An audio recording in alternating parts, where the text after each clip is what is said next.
मैं मेरे फ्रेंड से बातें कर रहा था, लेकिन तभी मुझे इन्फ्लेशन एंड डिफ्लेशन के बारे में उनको बता रहा था। तो मैं सोचा कि यार आपको भी बता दूं इन्फ्लेशन और डिफ्लेशन क्या होता है। कि ये थोड़ा सा इकोनॉमिक पार्ट है, लेकिन आपको बता देता हूँ।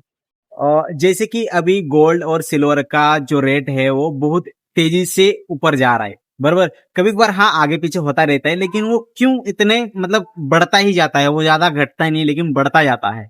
इसका एक रीजन है कि जब उसकी डिमांड, जैसे कि उसकी डिमांड बहुत ज्यादा होती है और सप्लाई कम, इसके वजह से वो चीजें बढ़ती ही जाती है।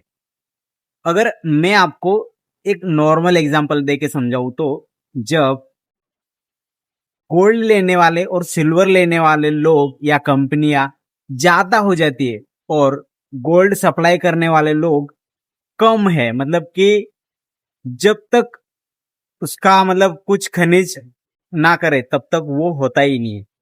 मतलब गोल्ड आता ही नहीं, सिल्वर आता नहीं, तो उसका रेट बढ़ जाता है, उसका इन्फ्लेशन हो जाता है, मतलब उसको इन्फ्लेशन बोलते हैं।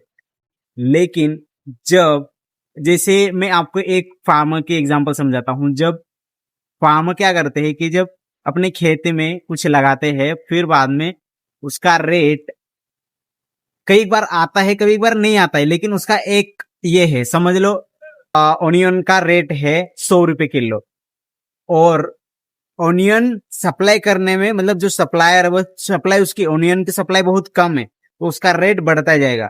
अगर ऑनियन की सप्लाई, उसकी डिमांड कम और सप्लाई ज्यादा हो जाएगा तो रेट कम हो जाएगा। तो ये चीजें बहुत इकोनॉमिकल पार्ट में आती है। मैं आपको बता दिया कि ये कैसा क्या और किस तरह से असर करता है, क्योंकि मार्केट में भाव ऊपर जाना नीचे आना, ये हमारे खरीदी करना या कुछ लेना देना में ये सब कुछ होता रहता है।